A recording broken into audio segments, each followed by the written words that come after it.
আসন্ন 12 ফেব্রুয়ারি জাতীয় নির্বাচনের পাশাপাশি বাংলাদেশে একটি গুরুত্বপূর্ণ গণভোট অনুষ্ঠিত হতে যাচ্ছে, যা মূলত জুলাই জাতীয় সনদ 2025 এর সংস্কার প্রস্তাবগুলোর আইনি বৈধতা যাচাইয়ের জন্য। নির্বাচনের দিন একই সময়ে অনুষ্ঠিত এই ভোটে ভোটারদের কাছে প্রশ্ন রাখা হবে যে তারা এই সনদে বর্ণিত রাষ্ট্রীয় সংস্কারগুলোর প্রতি সম্মতি জ্ঞাপন করছেন কিনা। সামাজিক যোগাযোগ মাধ্যমে এই ভোটকে কেন্দ্র করে গুজব ছড়িয়েছিল যে জয়ী হলে অন্তর্বর্তীকালীন সরকারের মেয়াদ আরো 6 মাস বৃদ্ধি পাবে। তবে প্রধান উপদেষ্টার প্রেস উইং থেকে বিষয়টি স্পষ্ট করা হয়েছে যে এই ভোটের সাথে সরকারের মেয়াদ বৃদ্ধির কোনো সম্পর্ক নেই, বরং এটি জুলাই বিপ্লবের আকাঙ্ক্ষাকে প্রাতিষ্ঠানিক রূপ দেওয়ার একটি প্রক্রিয়া মাত্র। সরকার এবং নির্বাচন কমিশন এই গণভোটে ভোটের পক্ষে ব্যাপক প্রচারণা চালাচ্ছে, যা নিয়ে রাজনৈতিক মহলে মিশ্র প্রতিক্রিয়া দেখা দিয়েছে। রাজধানী থেকে শুরু করে তৃণমূল পর্যায় পর্যন্ত সরকারি অর্থ ও জনবল ব্যবহার করে জনমত গঠনের চেষ্টা চলছে।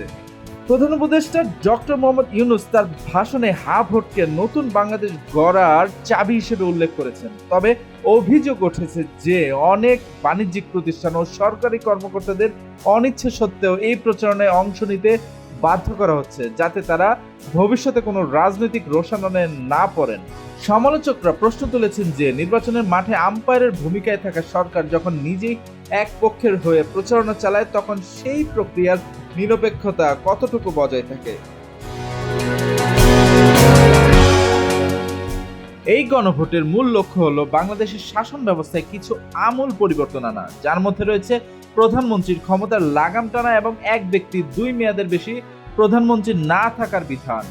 এছাড়া জাতীয় সংসদকে 2 কক্ষ বিশিষ্ট করা, নির্বাচনকালীন তত্ত্বাবধায়ক সরকার ব্যবস্থা পুনরায় ফিরিয়ে আনা এবং বিচার বিভাগের পূর্ণ স্বাধীনতা নিশ্চিত করার মতো বিষয়গুলো এই সংস্কার প্রস্তাবের অন্তর্ভুক্ত। সরকার মনে করছে এই সংস্কারগুলো পাশ না হলে ভবিষ্যতে আবারও স্বৈরতন্ত্রের উত্থান হতে পারে। বিশ্লেষকদের মতে জুলাই বিপ্লবের চেতনা ধরে রাখতে হলে এই রায়ে জনগণের স্বতঃস্ফূর্ত অংশগ্রহণ এবং মালিকানার অনুভূতি থাকা জরুরি, যাতে এটি কেবল একটি চাপিয়ে দেওয়ার সিদ্ধান্ত হিসেবে গণ্য না হয়।